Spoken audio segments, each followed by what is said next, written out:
And now this is the time to sum everything up, to bring the meditation retreat to a beautiful conclusion.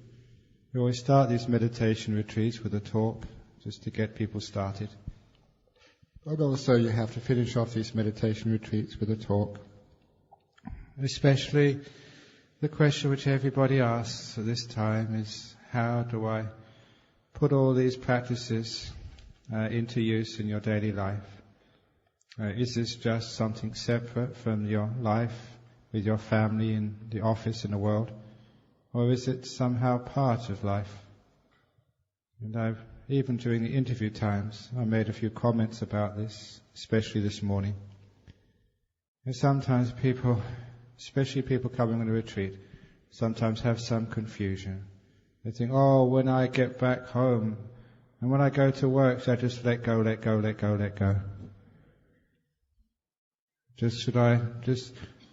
go and do my business, should I say, no, I won't chase the money, let the money chase me? Just say, the door of my bank account is open to whatever money comes in and whatever money goes out. But sometimes we confuse things. Sometimes when we are meditating, we do business, and sometimes when we do business, we do letting go. That's why we never succeed at anything. We have to know the right time for the right thing to do. And I think you remember one of those stories I told you earlier about the man being chased by the tiger, jumping into the pit, tiger above him, a snake underneath. When there's nothing to do, that's the time to do nothing, to learn how to relax, to be at peace. When there's a time to do something, when the tiger's jumped into the pit and killed itself and crushed the snake to death, that's when you put forth effort to climb out.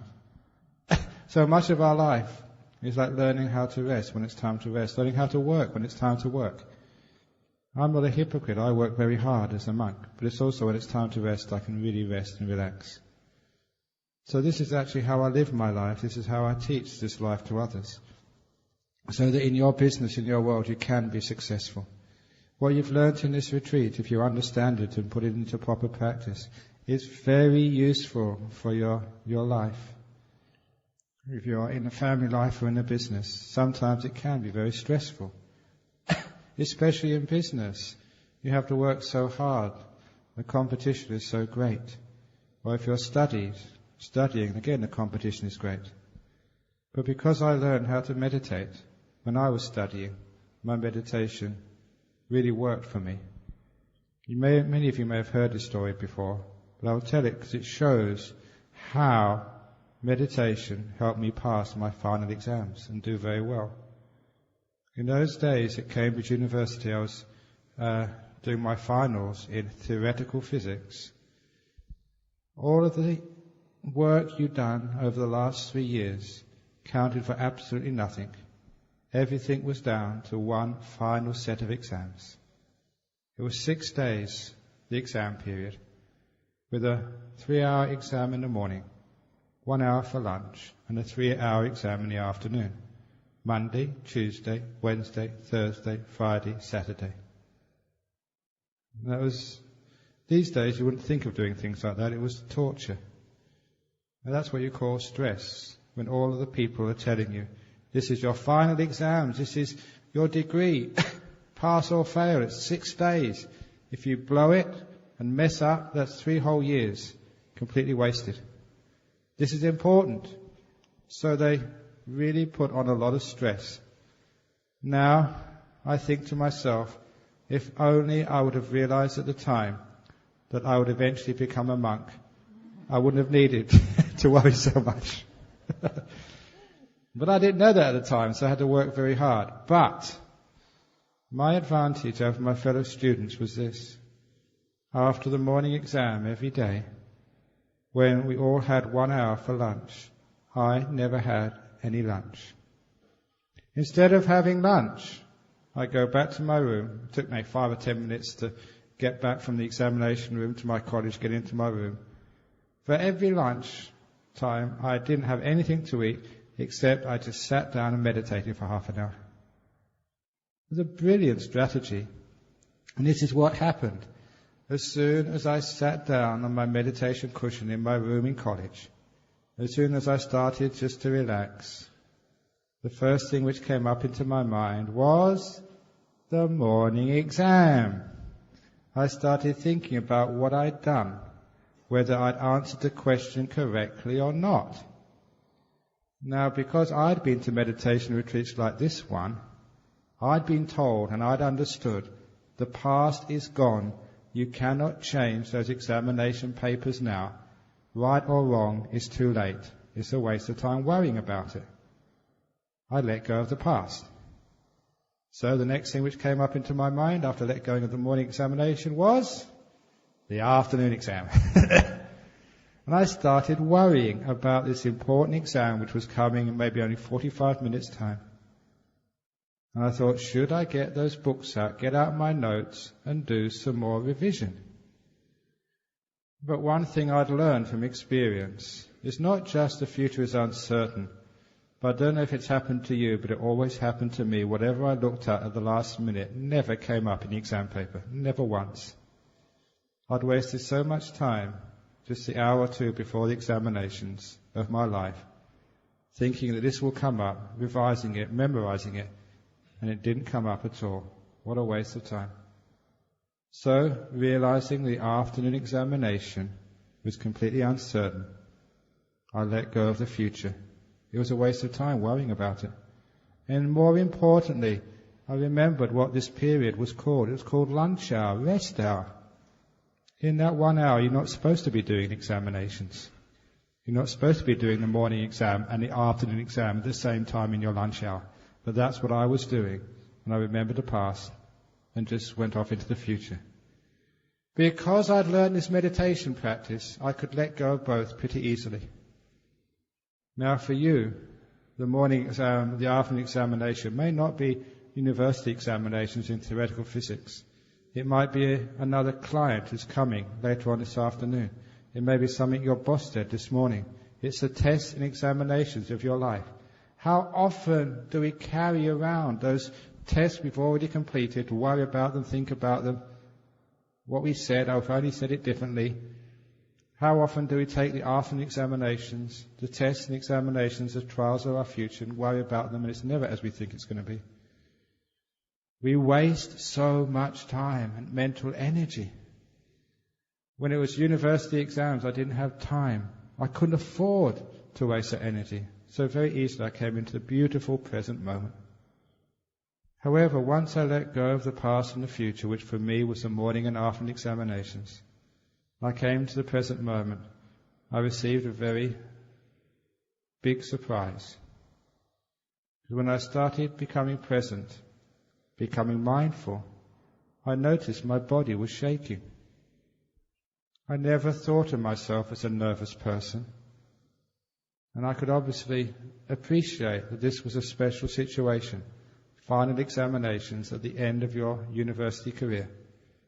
It was understandable that I was nervous and shaking. But what really surprised me was I hadn't noticed it. It's really strange that you don't notice what your body is doing. Other people might, but you don't, because you're never really here to look at it. When I realized my body was shaking, when mindfulness came into the present moment and saw that, it was very easy just to calm the body down, just to relax it. It's amazing that when you see what the problem is, it's very easy, usually, to solve it. Most problems are unsolvable because we don't really see them. It's like the person who's crazy. I remember reading this book about this person who was in a madhouse, and his best friend came to see him one day and said, "You're crazy, you're mad." All the doctors and the nurses have been telling him this for a long time. But it was because his best friend told him, because he actually believed his best friend. He realized, my goodness, I am the same as everybody else in this room. He realized he was mad and crazy. And because of that, he started getting better. It was the acknowledgement of the truth was the first phase in healing the problem. Acknowledgement, truthfulness. So what's happening for me when I realized I was nervous, when I could see that I could do something about it, and it didn't take long to calm myself down. And when that body had calmed down and the body had sort of disappeared, the next thing which I noticed in the present moment was just how tired I was. I was mentally exhausted. And of course that was understandable too, because you'd just been working very hard, staying up late at night revising, doing all of this hard mental exercise of a final examination, a 3-hour paper. And of course I was exhausted. But again, the surprise was I hadn't noticed that. When you don't look, you don't see. From that experience, I know why many diseases and sicknesses happen. Many people are mentally exhausted. They're not brain dead, but they're pretty close to it. Simply because you've been struggling so hard in your work, in your family, sometimes even in meditation. Because of that struggle, which is so tired. And we didn't notice that. Because when you first came on this retreat, many of you for the first 2 or 3 days slept. And that was done on purpose, that I allowed you to do that, because I recognized just how mentally tired many of you were. If you carry on with that mental tiredness, you will get sick, mentally and physically. Many people have depressions these days, anxiety attacks, cancers, high blood pressure, you name it. That is the stress which causes it. At the time, I called it, I was out of brain juice. The juice from my brain had all been squeezed out in the morning examination. I was tired, and you could feel that. You could know what it felt like. Ugh. But the amazing thing was, as soon as I saw that, as soon as I recognized that, paid attention to it, I could feel the energies going back into the brain. I started basically waking up. The more peaceful I was, the more the energies flowed back into the brain. And it was a wonderful experience. Only 30 minutes every lunch hour was all it needed. Because at the end of those 30 minutes, I was relaxed, and I was bright as a button, refreshed. And my friends told me at the time that I was the only student who went into the examination room in the afternoon with a smile on their face. They thought I was cheating. I was in a way, but according to the rules, because I learned examination technique, how to relax, how to really relax. There was no physical strain from nervousness, how to relax my brain so I got the energies back again, so I could really perform well. And that's how I teach people to perform, not just at university or at school, but in business, in life. So often in your business you are mentally tired. You're so stressed with all those things you have to do that you make too many mistakes at business. You miss opportunities. You spend too much time getting grumpy at your workers, having office politics, arguing, or not maybe with your mouth, but argue inside of yourself, when you could be looking for business opportunities. We waste too much time.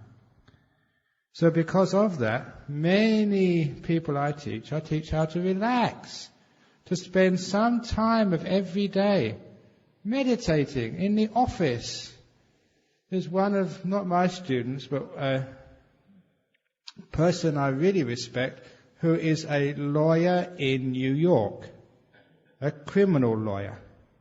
As many of you know, in the US, the penalties for crimes are very severe.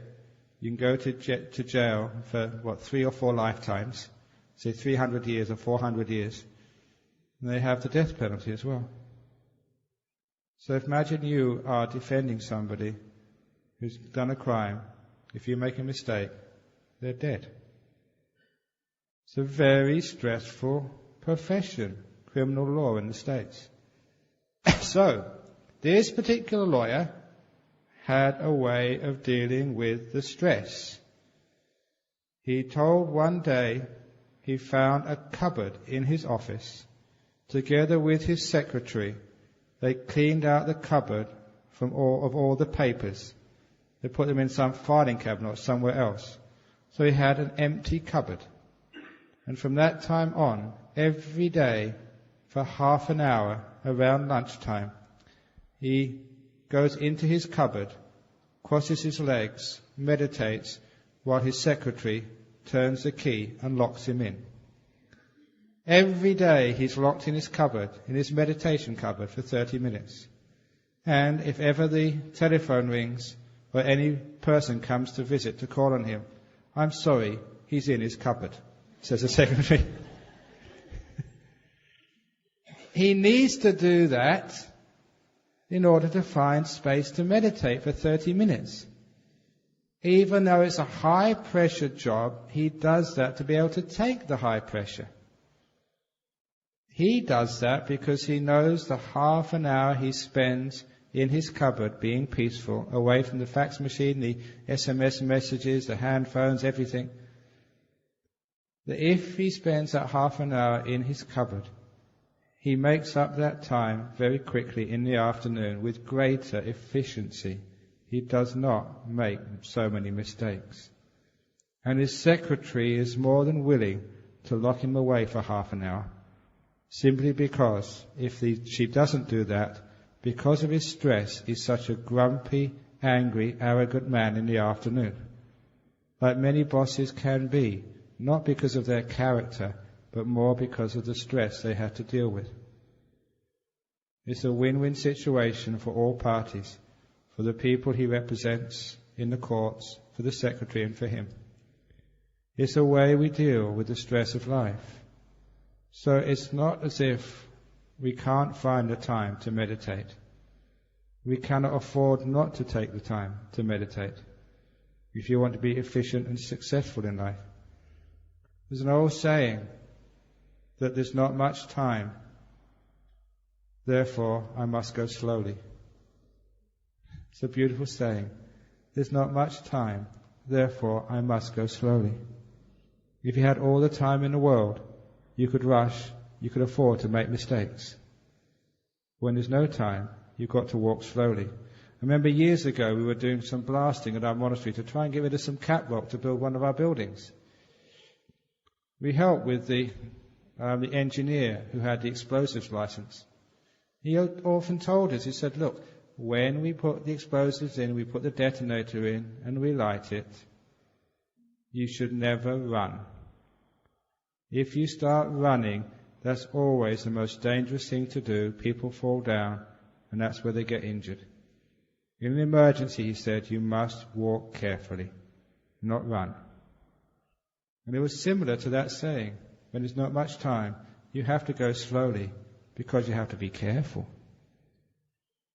Now you can maybe understand why people make so many mistakes. When we're rushing, we're not careful, we make mistakes, and we spend so much time mending those mistakes. So that's why we practice this meditation in our daily life. If you haven't got a cupboard, get a corner of your room. If not a corner of the room, find some place in the office block or in the house, any place where you can just sit quiet and still, even if it's in the toilet.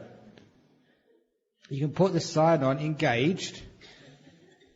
Have you ever heard the phrase engaged Buddhism? That's what it means. People meditating in the toilets. Engaged, it's called engaged Buddhism. That's only a joke. But you can always find, this one fellow I heard about, he finds it very hard again to find time. So every hour on the hour at his desk, he closes his eyes for 1 minute. People who are his secretaries, people walking by think, oh, he must be thinking about something. He never thinks, he just goes into silent, present moment awareness with the breath. He gets very peaceful very quickly, just for 1 minute. That's all he can afford, to really let go. So every minute, 1 minute out of 60, he meditates throughout the day. No one knows that. So you can get away with that in your office without any problem whatsoever. No one knows what you're doing, unless they come here and listen to Ajahn Brahm before. But what it does, he collects his mind. He recollects, he's peaceful, he's calm, which means the next 59 minutes he's focused, energized, he doesn't make so many mistakes. It was, who was it? there's a French philosopher